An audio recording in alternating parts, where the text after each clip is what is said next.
Hi much there, will this is... be for today? It'll just be $2.98 after taxes. Hi there, this is Brandon from Bulldog Rooter. Today we are doing a video inspection on the main sewer line of the address 2729 West Olympic Avenue here in Spokane, Washington. So kind of what we're dealing with, we're at about 120 feet right now, and we come across a hole right here that we cannot get over, unfortunately, and kind of what we're looking at right here is going to be 4-inch Orangeburg piping. Yeah, there's that hole. We can see it a lot better now. You see it just kind of, camera takes a dip and then goes in the hole. To kind of give you a perspective, my camera lens is about 1.5 inches wide, so we know we're at least under about 1.5 inches right here. Orangeburg is just compressed wood pulp and tar paper. They used it a lot during about 1940s into the 70s just to conserve on iron. So yeah, that's quite the hole we have going on there. As you can see, it is definitely in the bottom of the pipe, and shoot, it looks to be, I don't know, I would say a couple inches wide at least. So yeah, that's one of the issues. We couldn't get all the way out to the sewer because of that. My camera couldn't get over, get over the little hill climb. It has to go back up. So pulling back here, it does look a little bit ovalized in that spot right there. Nothing too crazy. What's ovalized? Ovalization is basically a stage that Orangeburg goes through. At first it'll start to kind of make like bubbles, as if you were pouring water on a piece of paper and then letting it dry. It has those little bubbles. So at first it'll kind of bulb, is what we call it, and then over time it just starts to ovalize and ovalize. It loses its round shape and goes into more of a flat shape before it then collapses on itself. And that's, one of the main things. One of the failures that Orangeburg has is it ovalizes and then, eventually collapses on top of itself. So, right here we have a seam with a little bit of root growth, nothing crazy. And then right here, those bulbs that I was talking about, this is one of them right here. Just a little bulb right there. And, it does seem to be holding a little bit of a pool of water, just right there as well. So to give you another perspective, the bottom of the pipe is always going to be where the light of my camera is, or obviously where water is flowing as well. This part of the Orangeburg actually doesn't look too bad whatsoever. There is a little bit of root growth, but nothing too crazy. So right there we do have a little bit of root growth and a little bit of ovalization right here as well at this seam. Doesn't look like anything too crazy quite yet, but there definitely is a little bit of growth there. Probably at about 98 feet in the sewer pipe right now. That is away from the cleanout we are working out of course. Let's see, pull back a little bit more. Yeah, this part in the pipe actually doesn't look too bad at all. And then right here, we come across some more root growth at this seam, a little bit of ovalization as well. Those roots right now aren't preventing the flow of water at all. As we can see, if they continue to grow, they definitely could. Go back a little bit more.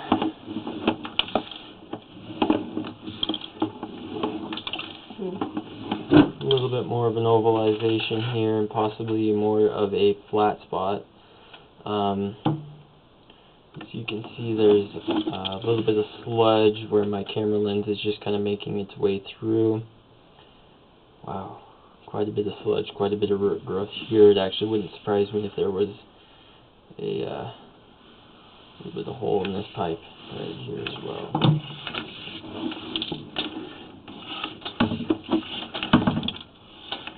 As you can see, my camera just kind of makes its way through the sludge right here. See if I can get a little bit closer of a picture for us.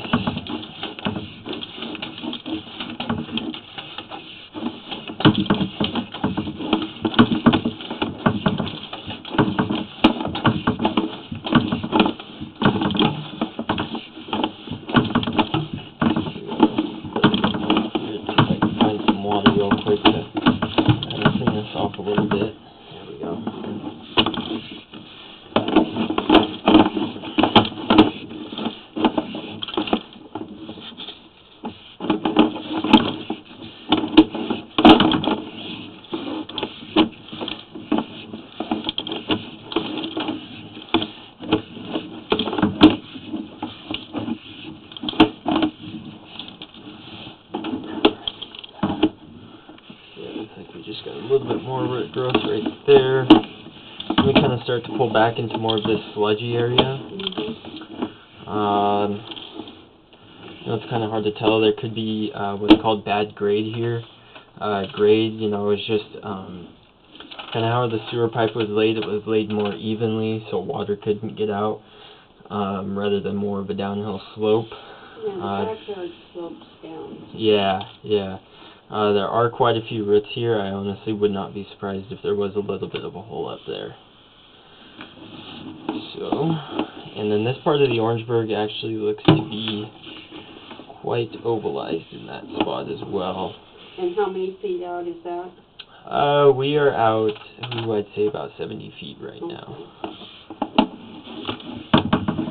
So you're thinking it could be replaced? That would be so far my recommendation, yes. Right here we're heading into another sludgy spot. Matter of fact, I'm thinking it could be even... There's definitely a hole or something in there. We dipped down into another sludgy area.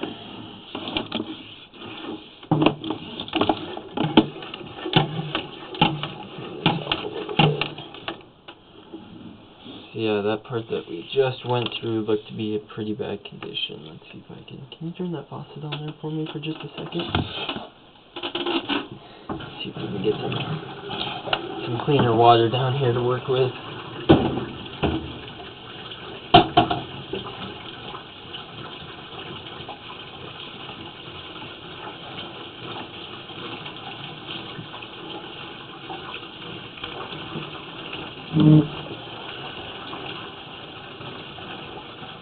There we go, that should be good.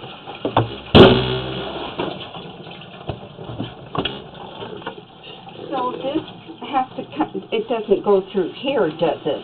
What's that, the Orangeburg? No, the water. Oh, it goes no. out through the back. Well, what that'll do behind the walls, drop down and connect into this line. Okay. Yeah, okay. everything in the house will drain off of that line. There we go. So now that we're looking a little bit cleaner here, you can kind of see what's going on, and it does appear that we almost back into the cast iron. So yeah, now we have a really good picture of this Orangeburg, and it does look like we dip into another hole or a rotted part out in the Orangeburg right here. Thank you.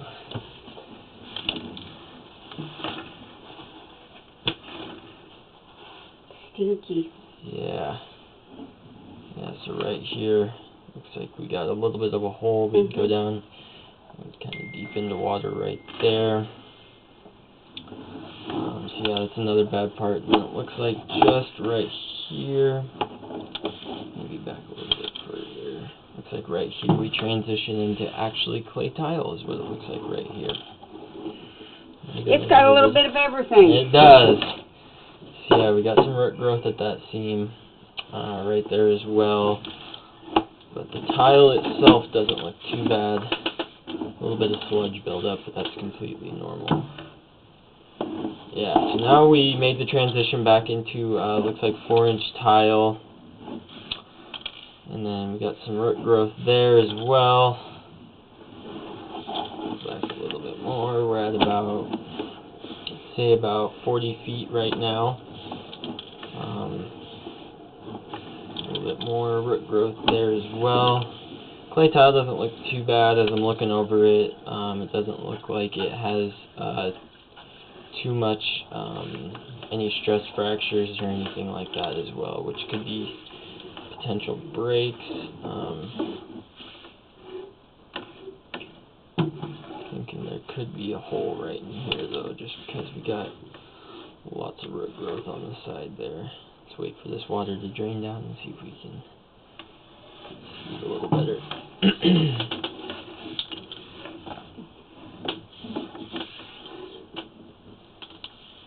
Yeah, we definitely got some root growth up there as well. That could be just a seam. Kind of thinking it might be a hole just because we got a lot on the sides, and usually we don't see them on the sides where there isn't a seam.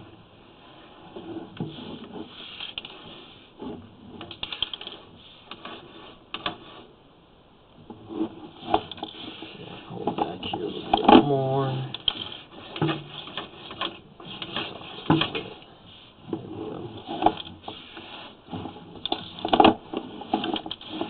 And the reason that there's, so many roots in the clay tile is clay tile was laid in 2 to 5 foot sections. And over time, those sections just kind of settle and move around in the ground a little bit, and gives the roots just the perfect opportunity to kind of make their way in. So yeah, now we're back into the cast iron that you'd find inside of the house.